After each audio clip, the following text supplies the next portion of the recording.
নমস্কার বন্ধুরা, ভৌতিক রহস্য চ্যানেলে তোমাদের সবাইকে স্বাগত। আজকে তোমাদের জন্য যে গল্পটা আমি এনেছি, গল্পের নাম লালু মিয়ার মাঠ, লেখক ষষ্ঠীপদ চট্টোপাধ্যায়। আজকের গল্প এক অভিশপ্ত প্রান্তর আর তার রহস্যময় অতীতকে নিয়ে। প্রখ্যাত সাহিত্যিক ষষ্ঠীপদ চট্টোপাধ্যায়ের কলমে গা ছমছমে নিবেদন, লালু মিয়ার মাঠ। লম্বায় 6 ফুটেরও বেশি, চওড়াতেও তদুপযুক্ত, শক্ত সমর্থ বলিষ্ঠ চেহারা, কপালের একপাশে বীভৎস রকমের একটা দাগ আছে, মাথায় ঝাঁকড়া চুলগুলি কপালের উপরে লুটিয়ে থাকে সবসময়। বুনো শুয়োরের মতো কুতকুতে চোখে যার দিকে তাকায় তার বুকের রক্ত হিম হয়ে আসে। ওর নাম লালু মিয়া। হিংস্র জন্তুর চেয়েও মারাত্মক ওই মানুষটির ভয়ে অঞ্চলের লোকেরা সদাই ততস্থ। অনেকের ধারণা ভিনগায় লালু মিয়ার ডাকাতের দল আছে। সচরাচর কারোর ক্ষতি সে করে না, তবে রাগলে কিন্তু রক্ষে নেই। তাই লালু মিয়ার শারীরিক শক্তির সঙ্গে যাদের পরিচয় আছে তারা ওকে ঘাঁটায় না। একদিন দুপুরবেলা লালু তার ছোট ছেলেটিকে নিয়ে দাওয়ায় শুয়ে ঘুমোচ্ছিল। এমন সময় জমিদারের পাইক এসে পাইক বাবাজি লালুকে হাড়ে হাড়ে চেনে। একবার সদরঘাটের দামোদরের যাতে লালু এমন ধাতানি দিয়েছিল ওকে যে সে কথা আজও ভোলেনি সে। অথচ জমিদারের হুকুম, লালুকে ধরে নিয়ে যেতেই হবে। তাই সে ভয়ে ভয়ে এসে ডাকলো, লালু মিয়া আছো নাকি? ও লালু ভাই। পাইকের ডাকে ঘুম ভাঙল লালু। সে অত্যন্ত বিরক্তির সঙ্গে পাইককে পত্নীর ভাই সম্বোধন করে মুখিয়ে উঠল। কেন রে শালা? বড় কর্তা তোমাকে হুকুম করেছে গো। তাই নাকি? তোদের বড় কর্তাকে বলগে যা, লালু মিয়া কারোর বাপের চাকর নয়, ডাকলেই যাবে। চড়ছো কেন লালু ভাই? এই তোমার এক দোষ, আমাকে হুকুম করেছেন, আমি হুকুমনামা নিয়ে এসেছি। একবার চলো না ভাই কাছারিতে। এই ভর দুপুরে লালু মিয়া যাবে জমিদারের কাছারিতে? আসপদ্দা তো কম নয়। যা যা ভাগ এখান থেকে, না হলে আস্ত কাঁচা বাস আমি তোর পিঠে ভাঙবো। পাইক আর কি করে, ভয়ে কাঁপতে কাঁপতে কোনো রকমে পালিয়ে এলো সেখান থেকে। তারপর ফিরে এসে বড় কর্তাকে বলল, ওকে ধরে আনতে পারলাম না হুজুর। এলো না তাহলে? না হুজুর, মিয়া সাহেব বলে ডাকতেই টেরে যেন মারতে এলো। বাবা কি তম্বি তার, ওকে ধরে আনা আমার কম্য নয়। একটু বুঝিয়ে সুঝিয়ে বলেছিলিস? হ্যাঁ কর্তা। গাঁয়ে 16 আনার সকলেই মান্য করেন বড় কর্তাকে। একে রাজভারী লোক, তাই জমিদার। প্রজাদের ওপর খুব যে একটা অত্যাচার করেন তা নয়, তবে কোনো মতেই কারো ঔদ্ধত্য সহ্য করেন না। রেগে গেলেই তার জমিদারি রক্ত টক বগিয়ে ফোটে। কড়া মেজাজে কাজ করে যান। লালুর বেয়াদপি অনেক সহ্য করেছেন, আর নয়। এদিকে লালুরও জেদ, জমিদারি হোক বা রাজা মহারাজাই হোক, একদম ওপরওয়ালা ছাড়া আর কাউকেই মানবে না সে। লালু বলে, তোদের বড় কর্তা তোদের কাছেই থাক, ওকে আবার মানবো কি রে? তোরা বেটা যেরকম চাষা, তোদের তেল মাখানো তোদেরই স্বভাব। তেল মাখাতে যা, আমাকে আমার কাছে বড় কর্তা দেখাতে আসিস না, বুঝলি? যত সব। পাইকের মুখে সব শুনে তাই মনে মনে ক্ষেপে বোম হয়ে উঠলেন বড় কর্তা। বর্ধমানের এই ছোট্ট গ্রামখানির জমিদার তিনি, প্রতিটি প্রজা তাকে মান্য করে, একমাত্র লালু ছাড়া। লালু মিয়া সামান্য একজন প্রজা, তার এই মাত্রা ছাড়া ঔদ্ধত্যে কার না রাগ হবে। তাই নিষ্ফল আক্রোশে অনেকটা স্বগতোক্তির মতোই তিনি বললেন, ওর ব্যবস্থা আমি করছি। সন্ধ্যের সময় বড় কর্তা কয়েকজন সাঙ্গপাঙ্গ নিয়ে মজলিসে বসেছিলেন। এই সময়টায় একটু জোর আড্ডা হয়। গ্রামের বিশিষ্ট কয়েকজন তোষামুদের লোক বসে বসে তার চাটুকারি করে মন জোগায়। কোনো দিন গান বাজনাও হয়। আজকের মজলিসটা অবশ্য অন্য ধরনের হচ্ছিল। বিষয় লালু মিয়া। লালু মিয়া কারো ক্ষতি না করলেও তার হাতে দু একটা চড় চাপড় খায়নি এমন লোক এই গায়ে খুব কমই আছে। কাজেই লালুর বেপরোয়া স্বভাবের জন্য অনেক দুষ্ট লোকেরই রাগ ছিল তার ওপর। কুচক্রী, সুদখোর ও মহাজনরা তো প্রায়ই হেনস্থা ভোগ করতো লালুর হাতে। সেই সব অভিযোগ শুনতে শুনতেও বড় কর্তার মন বিছিয়েছিল লালুর ওপরে। যাই হোক, লালু মিয়াকে নিয়ে আলোচনা যখন তুঙ্গে, তেমন সময় হঠাৎই অপ্রত্যাশিতভাবে লালু মিয়ার আবির্ভাব হলো সেখানে। লালু এসে বুক ফুলিয়ে কোমরে হাত দিয়ে দাঁড়ালো সকলের সামনে। অন্যান্য প্রজারা এসে নমস্কার করে সসম্ভ্রমে ভয়ে ভয়ে কথা বলে। লালু কিন্তু ওসবে ধার ধারে না, বেশ রাগত গলায় বলল, অমন দিন দুপুরে আমাকে ডাকতে পাঠিয়েছিলেন কেন? জানেন না সেই সময় মানুষ একটু বিশ্রামে করে?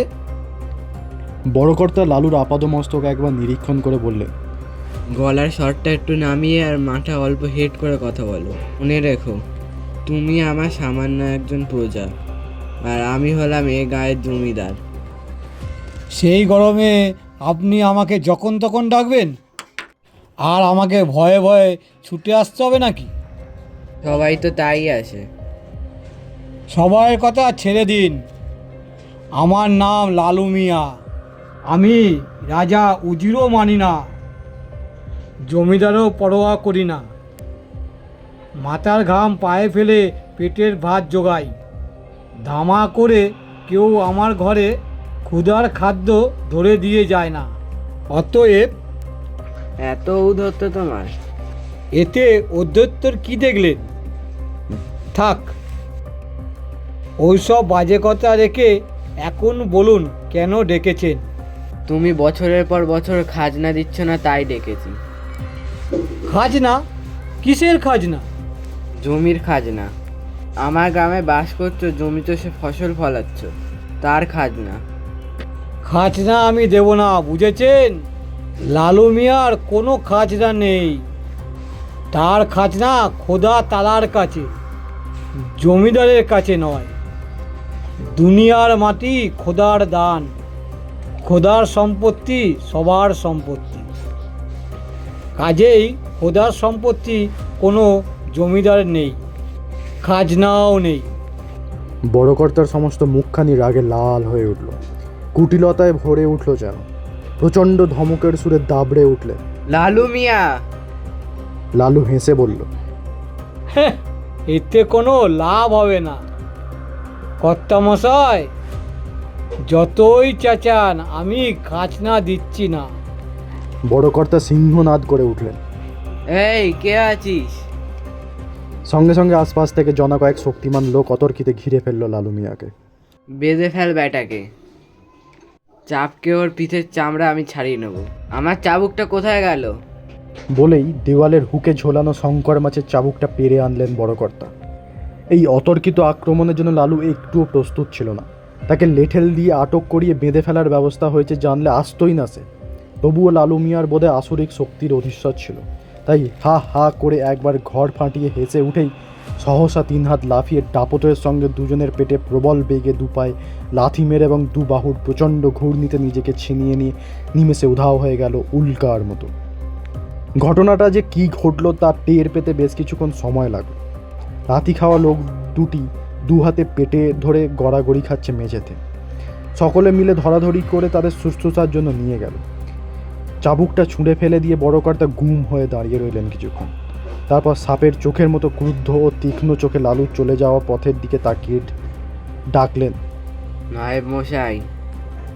শয়তান নায়েব শশব্যস্ত হয়ে আদেশ প্রার্থনা করলেন, বলুন হুজুর। আমার সমস্ত লেঠেলকে গোপনে তৈরি হতে বলুন। লালু মিয়া খেপে গেছে। নিশ্চয়ই কোন একটা ভয়ঙ্কর কাণ্ড করে বসবে সে। যেমন করেই হোক এর একটা বিহিত করতেই হবে। কি বিহিত করবেন? বড়কর্তা নায়েব মশাইয়ের কানে ফিসফিস করে কি যেন বললেন। শুনে নায়েব মশাইয়ের হিংস্র মুখ কুটিল আনন্দে ভরে উঠল। গভীর রাত, কৃষ্ণপক্ষের ত্রয়োদশী, চারিদিক আবিল অন্ধকারে ঢাকা। বড়কর্তা লেঠেলদের নিয়ে সেই ঘন অন্ধকারই পা টিপে টিপে এসে উপস্থিত হলেন লালু মিয়ার বাসায়। লাঠি, সরকি, ভোজালি, তীর, কাঁড় সব রকমের অস্ত্রই সঙ্গে ছিল ওদের।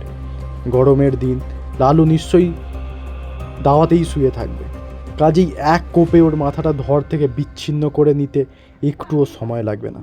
কিন্তু কোথায় লালু? শূন্য দাওয়ায় একটা কুকুর শুয়েছিল, ওদের দেখেই পালালো। নায়েব মশাই তবুও দাওয়ায় উঠে ঘরের ভেতরে উঁকি মারতেই দেখলেন লালু মিয়া তার বউ ও ছেলেকে নিয়ে পরম নিশ্চিন্তে ঘরের ভেতরে শুয়ে আছে। ঘরের কোণে টিম টিম করে একটি রেডির তেলে পিদিম চলছে। মাথার কাছে একটা দা রাখা আছে, সম্ভবত আকস্মিক কোনো বিপদের ভয়েই লালুর সাবধানতা। নায়েবের ইশারায় বড়কর্তা উঠে এলেন দাওয়ায়। জানলার ফাঁক দিয়ে একবার ঘুমন্ত লালুকে দেখলেন। তারপর চাপা গলায় লেঠেলদের আদেশ দিলেন বাড়িটা চারিদিক থেকে ঘিরে ফেলতে। একজনকে তীর কাঁড় নিয়ে এগিয়ে আসতে বললেন। নিজে সরে এলেন জানলার ধার থেকে। বড় কর্তার আদেশে তীর কাঁড় নিয়ে এগিয়ে এলো একজন। এসে একবার বেশ ভালো করে দেখে নিল তার লক্ষ্য বস্তুকে। তারপর দরজায় শিকল তুলে দিয়েই অব্যর্থ লক্ষ্য ভেদে তীর নিক্ষেপ করলো লালুর বুকে। যন্ত্রণায় আর্তনাদ করে উঠল লালু। ওর বউ এবং ছেলেটিও ঘুম ভেঙে জেগে উঠল। তাদের কাতর কান্নায় সাড়া দিতে এগিয়ে এলো না কেউই। এতেও ক্ষান্ত হলো না জমিদারের লোকেরা। বড় কর্তার নির্দেশেই ফিরে আসবার সময় শুধু একটা দেশলাই কাঠি ধরিয়ে দিল লালু মিয়ার ঘরের চালায়। রাতের অন্ধকারে লালু ও তার বউ ছেলে একই সঙ্গে আসমান ও জমিন এক হয়ে গেল। বড় কর্তার একমাত্র ছেলে বিমল কলকাতার হোস্টেলে থেকে পড়াশোনা করত। ছেলে বড় হয়েছে, তাই তার বিয়ে দিয়ে তাকে সংসারী করে জমিদারিতে বসাবেন মনে করে বড় কর্তা চিঠি পাঠালেন ছেলের কাছে। চিঠিতে এও লিখে দিলেন সামনের মাসের অমুক তারিখে বাবা জীবনের বিয়ে ঠিক হয়েছে, অতএব কোনো রকমই যেন গ্রামে আসতে বিলম্ব না হয়। বিমল চিঠি পেয়ে খুবই আনন্দিত হলো। পত্রপাঠ কলেজে মাসখানেকে ছুটি নিয়ে দেশে ফিরল সে। তবে আসবার আগে নির্দিষ্ট দিনক্ষণের কথা কিছু না জানিয়ে আসায় বড় কর্তার ছেলের জন্য গাড়ি ঘোড়া পাঠাবার কোনো ব্যবস্থাই করেনি। রাত খুব বেশি না। সিয়ারা বাজারে এসে মাঠে মাঠে মাইল 3 যেতে পারলেই গ্রামে পৌঁছানো যাবে। পথে চোর ডাকাতের ভয় আছে, কেননা সে সময়কার কথা বলছি, তখন এত অঞ্চল দুর্ধর্ষ সব ডাকাতরা বাস করত। এই সময় ডাকাতদের মোকাবিলা করতে কালঘাম ছুটে যেত ইংরেজ সরকারের। বিমল তাই সতর্ক হয়েই গ্রাম অভিমুখে রওনা হলো। আকাশ জুড়ে মেঘ করেছে, একটু পরেই বৃষ্টি নামবে হয়তো। তা নামুক, ভালোই ভালোই বাড়ি পৌঁছতে পারলেই হয়। বিমলের হাতে টর্চ ছিল, তবু সে পাছে চোর ডাকাতের হাতে পড়ে এই ভয়ে টর্চ জ্বালল না। বিমল নিজেও খুব শক্তিমান ছিল, তাই সে সাহস করে খুব সতর্কতার সঙ্গে অন্ধকারে সাবধানে পথ চলতে লাগলো। আকাশে বর্ষার মেঘ ঘন হচ্ছিল অনেকক্ষণ থেকেই। বিমল কিছুটা পথ আসার পরই সেই মেঘের পরিণতি দেখতে পেল। সে কি প্রচণ্ড বৃষ্টি, সঙ্গে ঝড়, প্রবল বর্ষণে দুর্যোগ যেন ঘনতর হয়ে উঠল। একটি গাছতলায় দাঁড়িয়ে একা বিমল বৃষ্টিতে ভিজে কাঁপতে লাগলো ঠকঠক করে। এই ঝড় বৃষ্টিতে বিমলের এমন অসুবিধে হলেও অনেকটা নির্ভয় হলো এই ভেবে যে এই দুর্যোগে আর যাই হোক চোর ডাকাতের হাতে পড়তে হবে না, কারণ তারাও এবার আশ্রয় খুঁজবে। বৃষ্টির দাপট একটু কমলে আবার চলা শুরু করলো বিমল। একটা মাঠ পার হয়ে আর এক মাঠে এসে পড়ল সে। এমন সময় সে দেখতে পেল হঠাৎ কোথা থেকে যেন একটা অতিকায় চেহারা তেজি ষাঁড় রণং দেহি মূর্তিতে পথরোধ করে দাঁড়ালো ওর সামনে। দু পায়ের খুঁড়ের সাহায্যে কাদামাটি আঁচড়াতে আঁচড়াতে ঘন ঘন সিং নাড়া দিতে লাগলো। বিমল দেখলো মহাবিপদ। ষাঁড়টা এমনভাবে পথ আটকেছে যে পাশ কাটাবার উপায় পর্যন্ত নেই। কিন্তু একই ভয়ানক কাণ্ড! ষাঁড়টা যে ক্রমশ বড় হচ্ছে, বড় হতে হতে ষাঁড়টা ক্রমশ পর্বতাকার ধারণ করলো। বিমল জমিদারের ছেলে, ভালো খেয়ে মেখে নিয়মিত ব্যায়াম করে সেও কম বলিষ্ঠ ছিল না। এই অলৌকিক দৃশ্যে তাই রীতিমতো ভীত হয়েও সে ভাব চেপে রেখে সে বলল, কে তুমি? কেন এমন জাউ দেখাচ্ছ? ষাঁড়টা তার কোকুত ঝাঁকিয়ে হোঁক ঘোঁত করে একটা শব্দ করলো। বিমল বলল, তুমি তো ষাঁড় নও, তুমি কোনো অলৌকিক শক্তির ধারক। বলো তুমি কে? ষাঁড়টি এবার পর্বতাকার ছেড়ে আস্তে আস্তে ছোট হতে লাগলো। তারপর হঠাৎ মাঠময় প্রচণ্ড দাপাদাপি করে আবার ওর সামনে এসে দাঁড়ালো। প্রবল বর্ষণ থেমে গেলেও টিপ টিপ করে তখনও বৃষ্টি পড়ছে, বিদ্যুৎও চমকাচ্ছে মাঝে মাঝে। সেই আলোয় বিমল দেখতে পেল বৃষ্টির জল ষাঁড়ের গায়ে লাগছে না। ষাঁড়টা একবার থমকে দাঁড়ালো, তারপর আবার বড় হতে লাগলো একটু একটু করে।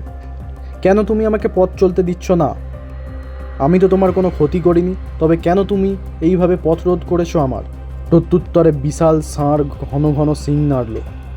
ষাঁড় মানুষের গলায় বলল, তুই না করলো তোর বাবা করেছে। আমার বাবা কি ক্ষতি করেছে তোমার? তুমি কে? একটা প্রচণ্ড অট্টহাসির সঙ্গে উত্তর এলো, আমি তোর চোখ, আমার নাম লালু মিয়া। চমকে উঠল বিমল। লালু মিয়া?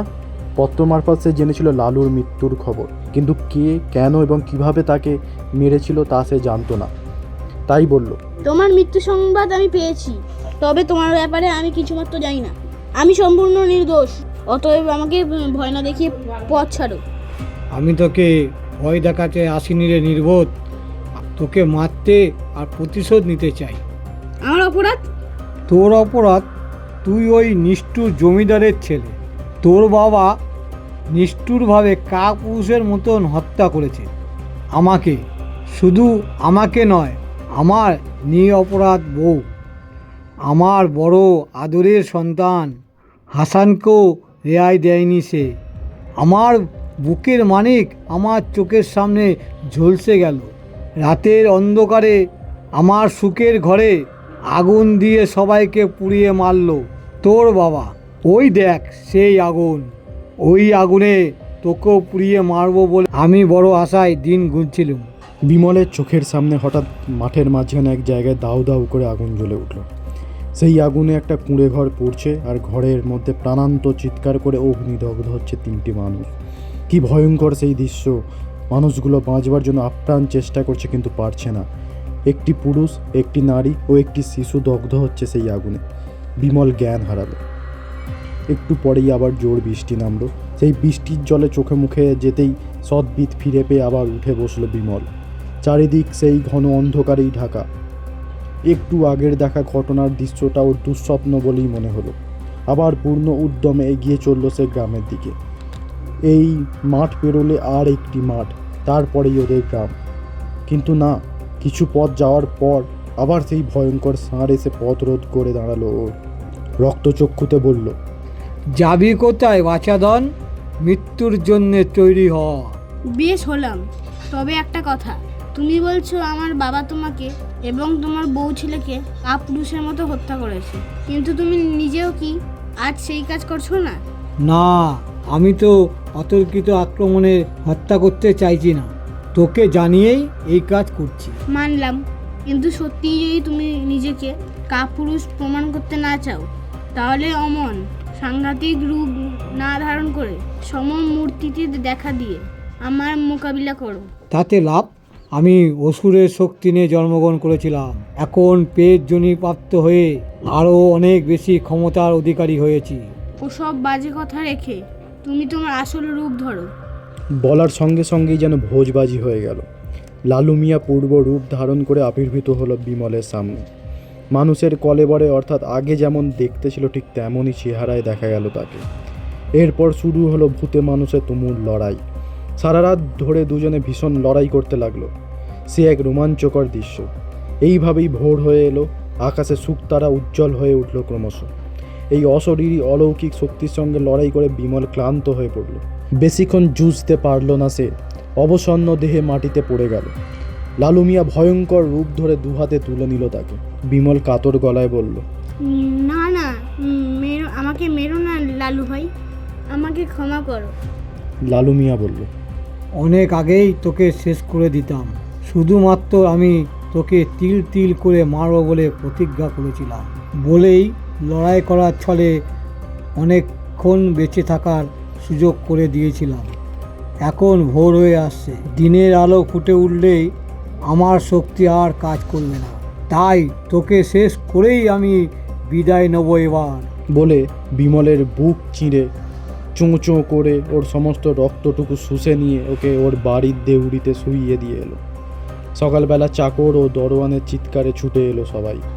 বড় কর্তা বিমলের মা ছেলেকে বুকে নিয়ে হাউ হাউ করে কেঁদে উঠলেন। গ্রামের লোকজনও ছুটে এলো।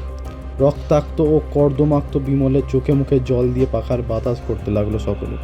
কেউ ভেবেই পেল না বিমলের এইরকম দশা কী করে হলো। একটু পরে জ্ঞান ফিরল বিমলের, তবে কিনা ওর প্রাণবায়ু শেষ হয়ে আসছে তখন। তবু অতি কষ্টে গত রাতের ঘটনাটা সকলকে বলে মা বাবার পায়ের ধুলো মাথায় নিয়ে চিরনিদ্রায় ঢলে পড়ল সে। সারা বাড়িতে কান্নার রোল উঠল।